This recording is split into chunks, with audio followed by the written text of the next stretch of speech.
Okay, I'm going to rejoin this one in progress. The Montreal Canadiens here in the second period, just 11 seconds in, actually have scored to tie the game at one. The Islanders were up 1-0 after the opening 20. This is game one of the cup final of the League of Champions and Presidents. I guess that's all right there, too, and easier to read. It was Bob Nystrom opening up the scoring for the Islanders in the first period with 5:14 to go. I'm just feeling kind of basic today with the setup and everything. Pretty tired. Been back to work now for a couple of days and didn't get the best night of sleep last night. But I want to, I want to do this as often as possible. I figure with daily practice, hopefully anyway, I can get more comfortable doing it. But enough about me. Let's get back to the game. So three more off the clock. We're down to 16 and some change here in the second period. Again, it's a one-all game. Nine, that's going to be a chance for Montreal to go ahead. And C, that's a chance for Lemaire, who assisted on Lafleur's goal. Lemaire's in the slot with it, and it's going to be a 2-1 hockey game for Montreal. Now, actually, I'm just going to update the score live because what happened there after Lafleur's goal, I went to pause the camera and actually turned it off by mistake just reminding me that I'm tired. So Lemaire here will go L1D2 and L1R5. There's no R5 in Montreal's first line. Lemaire from Shutt, actually, the left wing. And so it's Lemaire from Shutt here at 16. I'll take the time there, 16:19. And we flip again. And we have another minute off the clock. We're down to 15 minutes here in the second period. 78, that's no chance for either side. And actually, because I showed this in the first video that I turned off accidentally, the Islanders here, they can score on a chance. They have a scoring chance, rather, from 84 to 169 on the power play. For Montreal, it's 40 on the power play, and they have a chance to score from 1 to 25. Dryden's in goal for Montreal here. Pre-game flips really did not favor the Islanders, though they are at home. And again, they did take a 1-0 lead in the first, about 15 minutes in. Rolly Melanson, because he keeps winning, he got the assignment here in goal for game one. And I think that was actually a high card flip. I don't even think that was me making the decision to put him in. But anyway, I'm getting ahead of myself here. So let me double check here. Card ending in, 78's no chance for either side. Okay, so another minute off the clock. We're down to 14 in the second period here. And 32, that'll be no chance for either side. And so 25 and 22, again, no chance for either side. So we're going to take another minute off the clock. Three more minutes off the clock. We're down to 10, and that's going to be a penalty, actually, against the New York Islanders, possibly. WZ2, that will be a penalty for the Islanders. So Montreal up 2-1, and now they're going to go on the power play here about mid-game. So that 61, that will not equate a power play scoring chance. This one will, however. So Montreal, that is Guy Lapointe. From the slot here on the power play. And Guy Lapointe's going to put Montreal up 3-1 here, much to the chagrin of the home faithful at Nassau Coliseum. So it's Guy Lapointe. And I'll take the time right off this card. We'll see at 8:24, Guy Lapointe. And let's see who assisted on his power play goal. Right, I should note that is a power play goal. So L1D2, we're going to go L1D1. That's right wing, Guy Lafleur, his second point of the night. And Lapointe's line mate, or pairing mate, rather, Robinson. So it's Lapointe from Lafleur. Montreal might have used four forwards then, but we'll give Robinson the assist, the secondary assist here. So it's Lapointe from Lafleur and Robinson with 8:24 to go in the second. Three more off the clock. We're down to 5 and some change. 66, that's no chance for either side. 37s, that's two more. Whoops. And of course, heroically, I'm bad at this. Updating the score. Here I am calling it, saying that it's 3-1, and now it is 3-1 here on the scoreboard. Okay, goodness. So that was 3-5, no chance for either side. Three more off the clock, down to 2. And penalty versus home, possibly the Islanders, another penalty here. They do have U's, if not C2, so it's going to be the Islanders in the box for the final 2 minutes of the second period. Not a good way to start off the series on home soil. Let's see here. Although, let's see in the first minute, that could be another penalty for them. And penalty B, so I guess evidently they're frustrated. Z3, they don't have a Z3, so I'm going to disregard that and just say that maybe there was some rough stuff in the opening minute there of the power play, but it got sorted out. 97 is going to be a shorthanded chance in the final minute, though, for the Islanders. And M, that is Butch Goring. Butch Goring. Let's see if Dryden can make a dynamic save here. On a 4, he's not going to be able to. So look at that. The Islanders, they needed something big to sort of get back into this game. They needed a break. They needed a chance, and they got it in the form of a Butch Goring shorthanded marker here to end the second period. Let's see if there were any assists on that goal. We'll say it was with 35 seconds to go.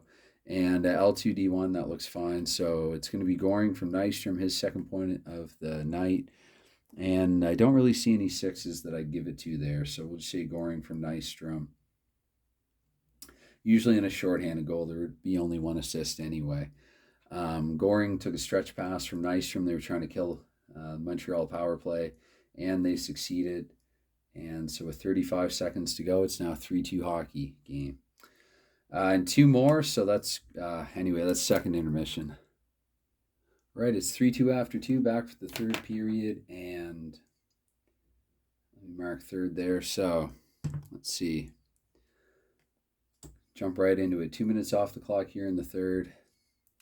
And 16, that's going to be a chance for Montreal. Chance to go up by 2 again. Hey, that's Steve Shutt.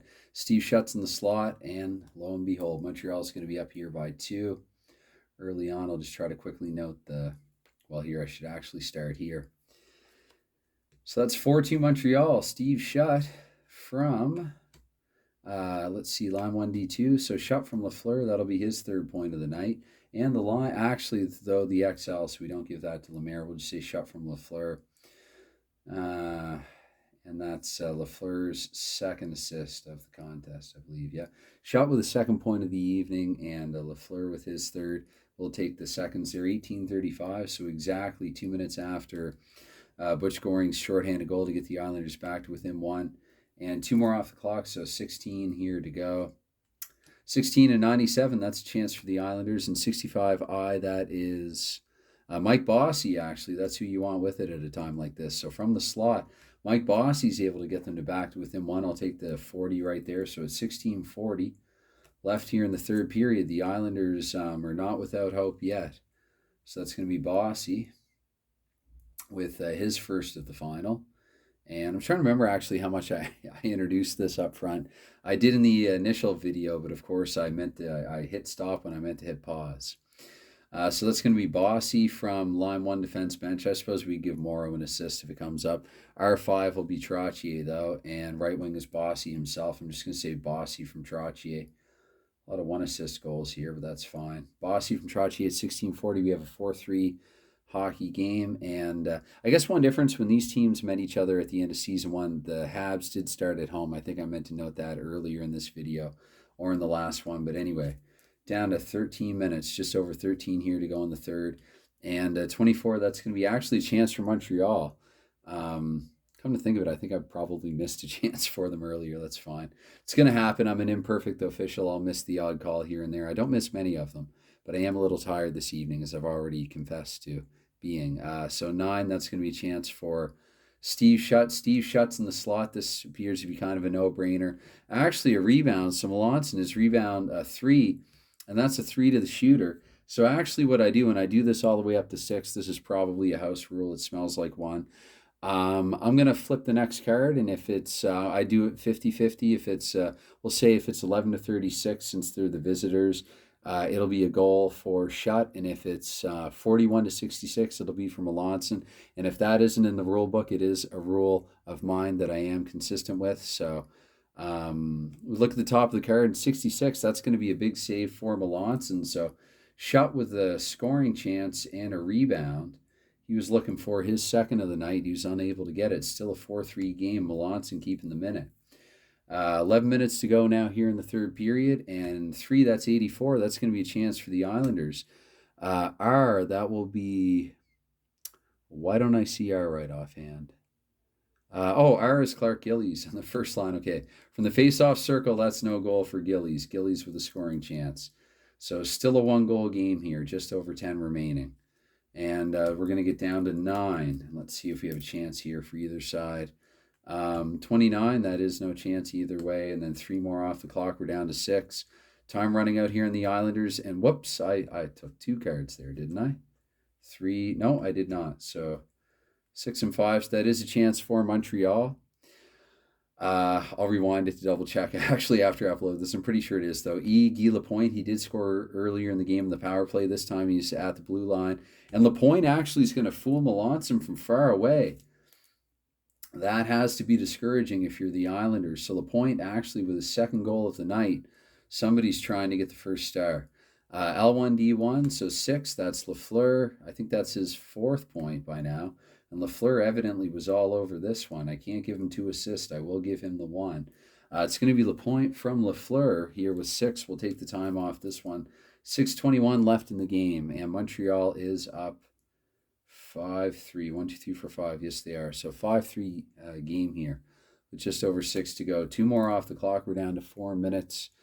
99, that's a chance for Long Island to get back to within 1 for like a third time this game. Mike Bossy back in the slot, and Bossy's going to get his second of the night. So here we'll say with 4:20 to go, it's going to be Mike Bossy with his second of the game.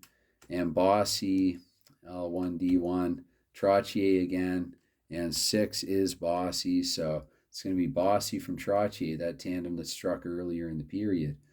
Trottier with a second assist, and I think I did say 4:20 to go in the game. So it's going to be 5-4 score.